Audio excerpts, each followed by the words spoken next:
En 1979, el pueblo nicaragüense pudo acabar con la dictadura de los Somoza. ¿Cuánto ha cambiado Nicaragua desde el triunfo de la Revolución Sandinista? De eso conversamos con el secretario de Relaciones Internacionales del Frente Sandinista de Liberación Nacional, Jacinto Suárez. La entrevista se realizó para la edición 86 de Caribe Nuestro y se divulgó el 21 de octubre de 2015. A continuación, escucharás la entrevista completa. En la cubierta. ¿Qué les pareció esta belleza?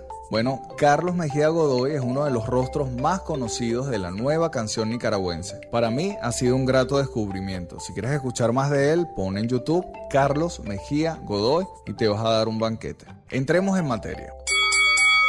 Hace más de 3 décadas tumbaron la dictadura de los Somoza y triunfó la revolución sandinista en Nicaragua. Para hacer un balance de cómo se ha transformado la tierra de Sandino, montamos a esta hora, a este barco informativo, a Jacinto Suárez, secretario de Relaciones Internacionales del Frente Sandinista de Liberación Nacional. Jacinto, gracias por estos minutos para Caribe Nuestro. Primero queríamos preguntarte, a tu juicio, ¿cuánto ha cambiado Nicaragua desde la llegada de la revolución sandinista? Hay que ver que Nicaragua era un país aislado, sumamente oprimido, sumamente atrasado en los años del somocismo. El somocismo era latifundismo, el somocismo era opresión, el somocismo era negación de Nicaragua, porque tenía una vocación absolutamente vendida a los designios del imperio. Hoy Nicaragua tiene presencia propia en el mundo, tiene un cambio absoluto. Empecemos por algo, la tenencia de la tierra. En los años de Somoza existía el enorme latifundio en manos principalmente de Somoza y sus allegados, y después de una oligarquía sumamente atrasada, que producían en aquellos años productos para exportación y era el sustento del país con mano de obra sumamente barata. El sandinismo le devolvió al pueblo la tierra, 1 millón de hectáreas en una primera reforma agraria y 1 millón de hectáreas en un segundo distribución de tierra después de la desmovilización del conflicto armado. Eso significa que en Nicaragua se redistribuyó la propiedad. Este país transformó la estructura agraria totalmente, es decir, ya es una cosa real que este país es de pequeños y medianos productores. Las elecciones, aquello era una cosa ridícula. Había una ley electoral que decía que había una mayoría y una minoría. No había legalización de partido. Había un partido que servía a Somoza, que era el de minoría, a cambio de algunos cargos en el Estado y unas cuantas curules. Es decir, una democracia pactada que siempre ganara Somoza y que tuviera acompañante. La ley de partido no existía legalización de partido. Hoy Nicaragua tiene 19 partidos legalmente establecidos. Tiene ley electoral que deja claras las reglas del juego, indica distribución de curules, indica distribución de consejería. En aquellos años, para empezar, los alcaldes eran nombrados por el Ejecutivo, ahora son electos directamente por la gente.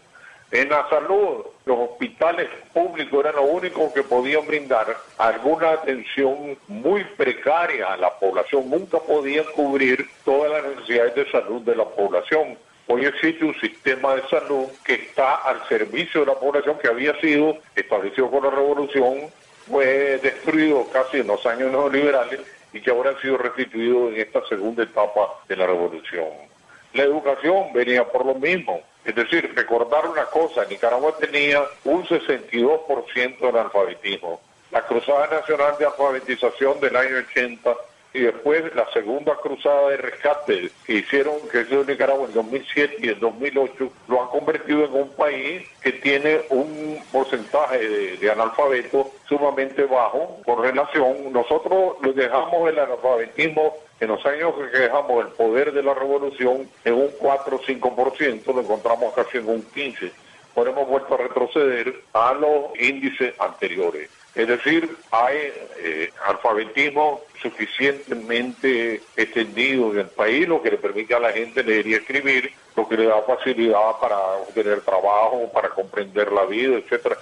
Entendiendo qué cosa es la alfabetización, que es la apertura al mundo, y el seguimiento de los programas de alfabetización que está llevando el Ministerio de Educación para buscar cómo elevar el nivel de vida de este pueblo, ¿verdad? Es decir, hay un pueblo que ya tiene libertades políticas, que tiene democracia, no esa democracia controlada y amarrada que existía antes, sino ya lo que es un país con pluralismo político como proclamó la revolución del año 79.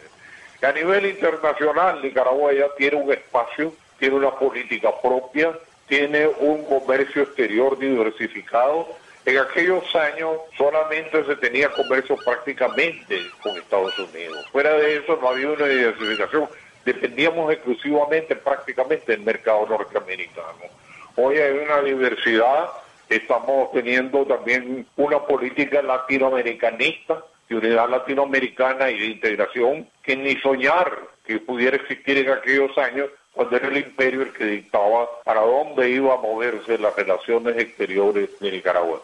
En resumen, con todo esto que te he dicho, la Nicaragua de hoy ya no tiene nada que ver con la Nicaragua del pasado, entre las dos etapas, lo que se hizo en el 80 y lo que se está restituyendo en estos años 2000, que fue destruido por el neoliberalismo. No logró destruir muchas cosas. Por ejemplo, el ejército es hereditario de la guerrilla. El ejército represivo de Somoza desapareció el 19 de julio. Hay un ejército nuevo con una vocación de defensa de la soberanía nacional y no un ejército para reprimir a su pueblo. Una policía nacional en aquellos tiempos, el mismo ejército cumplía funciones de policía que tenían la misma mentalidad de un ejército de ocupación, enemigo de la población. Es decir, tenemos un poder judicial que tiene toda una estructura bien construida con defensoría pública, fiscalía. Se modernizó totalmente todo el sistema judicial de Nicaragua. En aquellos años incluso existían, en los años de Somoza, los magistrados vitalicios. Hiciera lo que hiciera un magistrado, nadie lo sacaba de ahí. Hoy por lo menos por periodo de los magistrados. Es decir, hay un cambio total de la vida nacional de Nicaragua.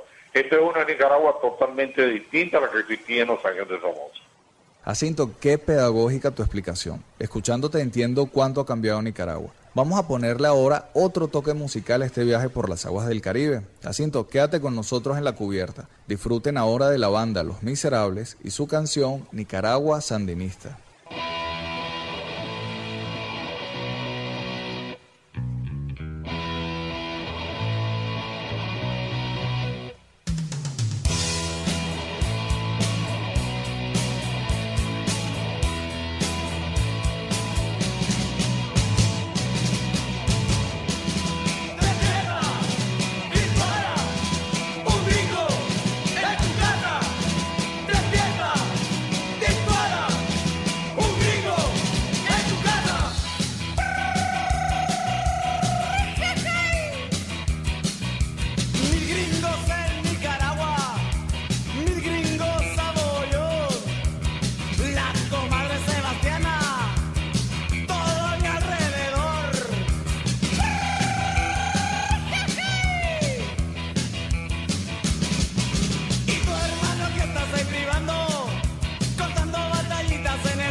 guerrillera por América Latina.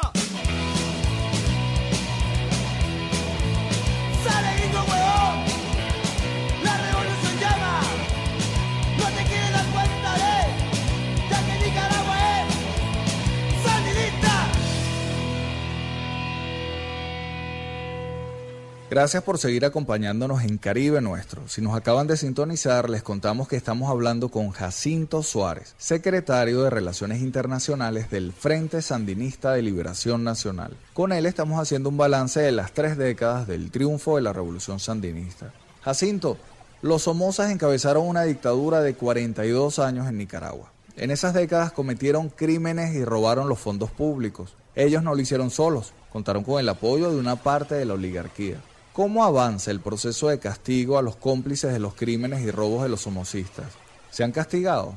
En los 80 se establecieron los tribunales populares antisomocistas que juzgaron a los criminales de guerra y les dieron su condena. Estos criminales, después de casi 11 años de cárcel, fueron indultados cuando a las elecciones del 90 y salieron a la calle libremente.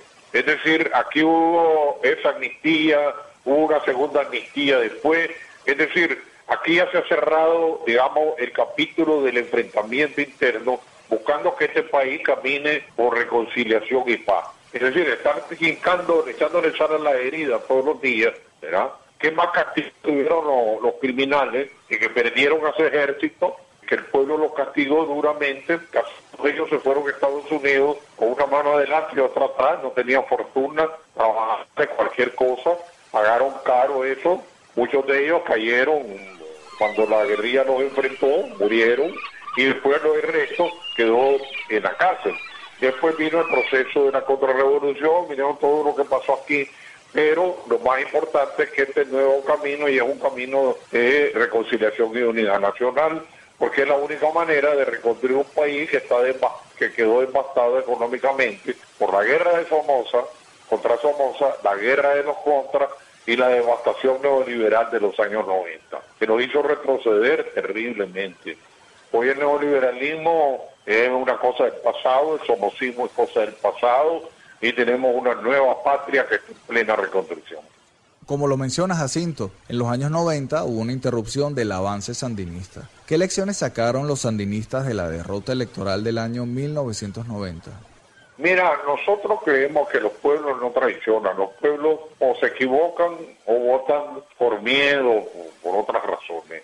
La guerra era una situación muy dura. Había muertos nicaragüenses en la guerra contra Somoza, que fue muy dura, muy cruenta. 10 años de guerra que murieron nicaragüenses en los mandos. La gente veía que el mantener el sandinismo siempre en el poder con la guerra, votó por la paz. Y los que le hicieron oferta de paz, que es la oposición de aquellos años, nunca les dijo que ellos iban a desmantelar las conquistas sociales de la revolución. El pueblo entendió, ¿verdad? Y vino rectificando poco a poco y se le fue quitando el miedo sobre todo. Es decir, ahora ya nadie tiene miedo aquí que vuelva la guerra, que vuelva el servicio militar, y esos son fantasmas que levantó la derecha y que el sandinismo poco fue derrumbando. En aquellos años 90 murieron gente, moría un hijo, moría el otro, ya los menores no tenían edad y ya la gente veía que se lo podía llevar al servicio, que podía venir la guerra, y entonces decidió parar la guerra de esa manera. Nosotros incluso teníamos el favor electoral, pero vino la invasión norteamericana a Panamá, que creó una nueva situación cuando el sandinismo se movilizó. Después que se creía de que venía la paz, se rodeó la embajada americana, se hicieron porque se pensaba que podía venir de Panamá en contra nuestra. Entonces la gente vio que la guerra iba a continuar de un estado con los norteamericanos aquí, y te estoy hablando de que inmediatamente fueron las elecciones y la gente votó por la paz. Eso es en pocas palabras. Jacinto, justo mencionabas el papel de Estados Unidos en Nicaragua. Para los que nos escuchan, les contamos que de manera oficial, Estados Unidos financió a la contra nicaragüense. Usó bombas en los puertos nicas y le dio arma a los mercenarios que asesinaron a miles de nicaragüenses. En 1984, Nicaragua demandó a Estados Unidos en la Corte Internacional de Justicia y ¿adivinen qué? Ganó. Managua demandó a Washington y ganó. Sin embargo, la Casa Blanca no acató el fallo. Jacinto, ¿qué esperan ustedes de Estados Unidos? ¿Creen que Estados Unidos debe disculparse, pagar indemnizaciones? Mira, los Estados Unidos debería, de acuerdo al derecho internacional, pagar la indemnización. El gobierno neoliberal de doña Violeta Barrios dijo de que ellos desconocían que ellos pedían la anulación del fallo, cosa ridícula. Ese es un fallo ya emitido por la Corte Internacional y nadie lo vuelve atrás. En el fallo lo que dice es que el monto de indemnización que reclama Nicaragua de 17 mil millones de dólares en aquellos años, por toda la destrucción que sufrimos, ese monto que está poniendo Nicaragua debería ser discutido con Estados Unidos para que Estados Unidos aceptara una cantidad previamente acordada entre las partes y que él pagara. Nunca quisieron hacerle caso al fallo y ocuparon el artificio como que lo estaban anulando. Eso es la prueba del dedo a la gente. Cuando todo el mundo sabe que las sentencias de la Corte Internacional de Justicia son inapelables y no pueden ser tampoco anuladas. Pocas palabras, está firme la sentencia y los Estados Unidos siguen haciéndoselo como que no existe. Deseáramos poder borrar todo ese pasado con que los Estados Unidos resarciera todos los daños que le hizo a Nicaragua. Jacinto, ya para terminar, ¿cuáles son los retos que enfrenta la revolución sandinista en los años que vienen? Mira, faltan muchas cosas aún. Hace falta reactivar totalmente económicamente el país, un país descapitalizado, destruido, y después de eso elevar la productividad, desarrollar más la educación, desarrollar mejor la salud. Es decir, hay muchos retos adelante. Lo que hemos sembrado, hemos de las huellas del neoliberalismo, estamos derrumbando el país por un nuevo destino que llevarlo a mayores niveles de eficiencia. Por decirte, por ejemplo, pues el rendimiento del ganado, que es como el petróleo nuestro, ¿verdad? Está muy bajo con relación a los estándares internacionales, porque aquí no ha habido inversión genética, no ha habido, porque la guerra se comía todos los recursos. Hay que mejorar la producción de la tierra, la producción de alimentos, subirle los niveles de productividad y volver un país de autosuficiencia alimentaria. Volver además a aprovechar nuestras tierras, nuestras aguas y tener un mejor comportamiento en el mercado internacional.